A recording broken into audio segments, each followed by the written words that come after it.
That there is an altar. Padded on top. Not bad. Got to thinking about it. Because in all honesty, I've been having some issues lately. And the Lord has blessed me and allowed me the wonderful opportunity to get to go to various churches and fill the pulpit for them.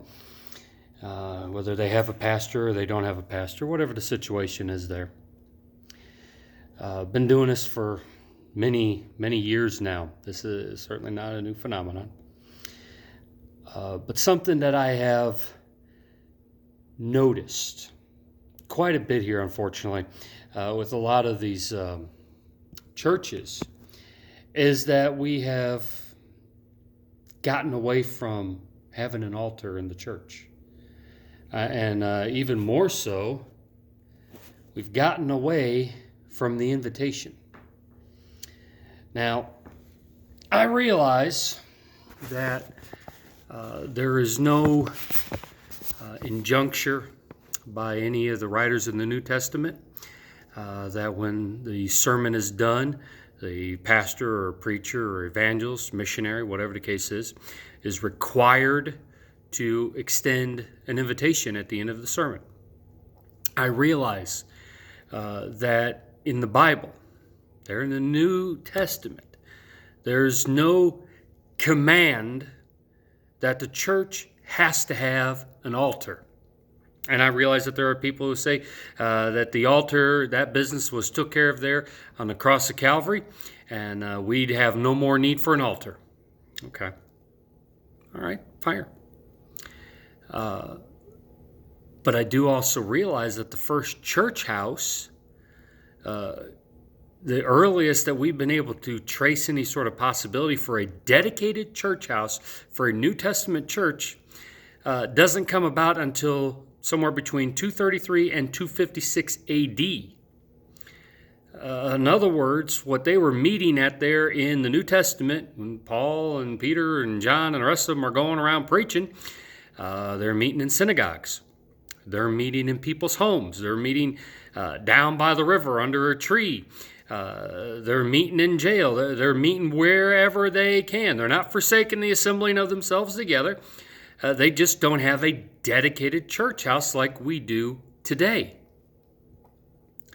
And certainly, in my ministry, I have been blessed. I've been able to go to churches that were taking place in someone's house.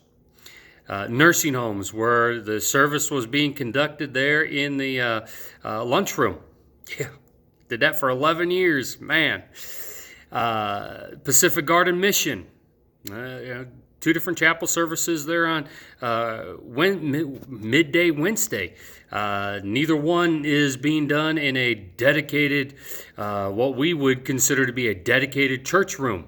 It's the rooms that they've set up for having the meetings take place there. I've been in conference rooms of motels. Had churches, take place there. Over in parks, hey, wherever we're able to go. It's not required to have a church house. But we still try to have something put aside for the Lord. And we've got the altar there. And I know a lot of churches nowadays, they're doing away with the altar. It takes up room. People don't need it as much anymore. You really don't need to go to the altar to talk to God. You can talk to Him right there in your seat. Yes, you can. I know of people who've been saved beside tree stumps, behind the steering wheel of their car. Been able to have some of my best times of prayer right there in my delivery truck. Out in fields, in parking lots. You can pray wherever because God is everywhere. And so long as you have been blood-bought, born again, God will hear your prayer wherever it is that you are at. And if you're not right with God, the only prayer that He's really going to listen to is the one where you're telling Him, I'm sorry, I'd like to get right with you. And if you're lost, He will gladly hear the prayer of one asking to be saved. Okay?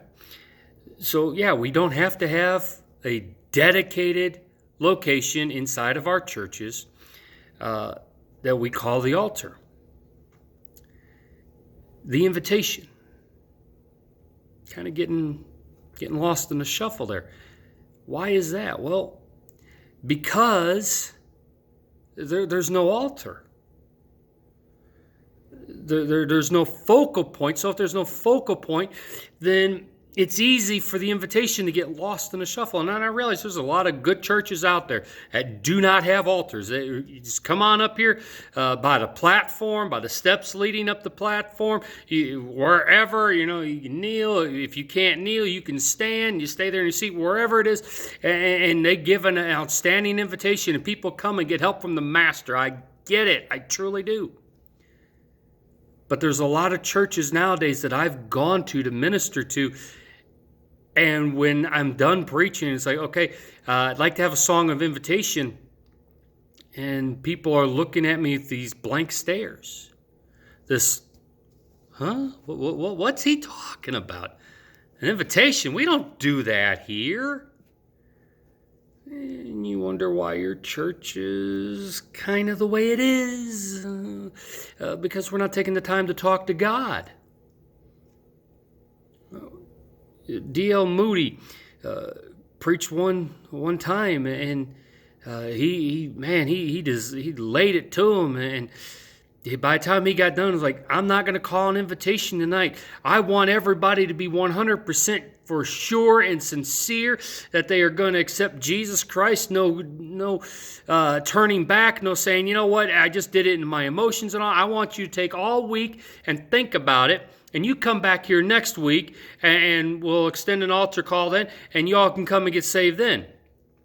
Throughout the entire time he was up there preaching, he heard the bells and all the excitement going on outside, and he had no idea what it was. He had no concept whatsoever that the great Chicago fire had begun to rage. That many of the people that he had just dismissed and told to come back next week to get saved weren't coming back because they were about to die. And it ate at D.L. Moody. He swore he would never, ever again dismiss a service without extending an invitation to come and get saved. And that story about him has always stuck with me. And yeah, I don't care if you all don't do an invitation or not. I don't care if you all got an altar or not. I'm going to extend an invitation because I'm not God. I don't know if you're 100% right with God. You may need to come up and get right with God. Hey, you know what? You may need just to come up and thank Him for what you've done for Him. You know, the whole purpose of having this altar right here is for us to shed our humility, or to shed our pride and embrace humility. For us to sit here and come to God and say, God, you are worthy, and I need to humbly bow before you. God, I'm coming to you. I can't get down there because of my knees, my back, whatever. So I'm coming up front, and I don't care what anybody else thinks. I'm coming to you. Now, again, I realize there are people who say, but we don't need an altar. Paul didn't say we've got to have an altar. I know. And he only mentioned the word altar a couple of times during his writings there. But, you know, something struck me over in the book of Revelation chapter 6. And I'd like to read verse number 9 for you real quick. Now, this is when John is touring heaven and all the future events that are going to be taking place during the Great Tribulation period.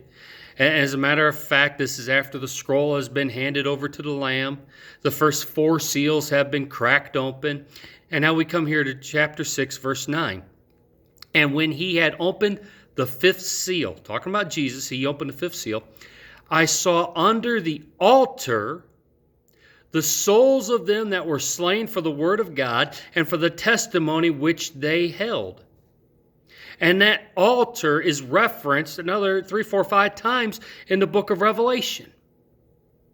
If it's so unimportant for you and me in our local assembly to have an altar, why in the world does God Almighty have an altar before His throne? Think about that one for a moment, church. I realize we don't need the tabernacle no more. It was a type and a shadow, a picture of what's up there in heaven. And guess what? The mercy seat is there before God. Jesus took the blood he shed there on the cross of Calvary and placed it on that mercy seat. It's there. There's an altar there too. There's an invitation that Jesus extends. You think of the Laodicean churches. I counsel thee to buy gold of me, tried in the fire, to get you some white raiment. This is an invitation, church, that Jesus is extending. The Ephesian church, you've left your first love. Guess what? That is Jesus saying, hey, I'm telling you, you need to come to the altar and get right. Here's the altar. Like I said, we didn't even have church buildings till 200 years after the New Testament was done. Didn't affect the worship. As a matter of fact, our Christian heritage was probably stronger in those 200 years beforehand. And now look at us here. How our churches are dying on the vine. How people are falling away. How we're not seeing things happening. The movement of God doesn't seem to be taking place in our lives. And we're sitting there scratching our heads. I don't get it. Well, here's one reason why. We've done away with the altar. We've done away with the invitation. I can take care of business there in the pew. Yeah, you can. But it's the mindset that the invitation, it's the mindset that the altar brings with them. We're coming to God. His way. Oh, that is so important. His way. Instead of us saying, God, I'm going to come to you, but I'm going to come to you my way. How often does that work out? Generally doesn't tend to, does it? No.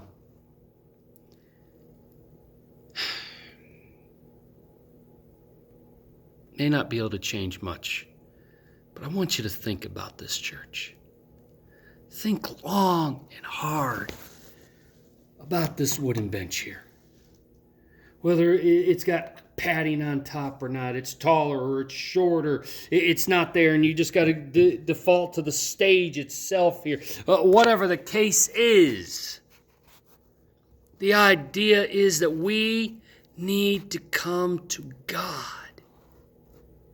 Like I said, he thinks enough of the altar that he's got one before his throne. He thinks enough of the invitation to extend it to a church that he's ready to spew out of his mouth. Church, let's be honest here. We ain't much better. As a matter of fact, we are living in the Laodicean church age. How about before he has to spew us out, we start getting out of those seats and we start coming down here and having ourselves a little talk with Jesus. Just something for you to think about.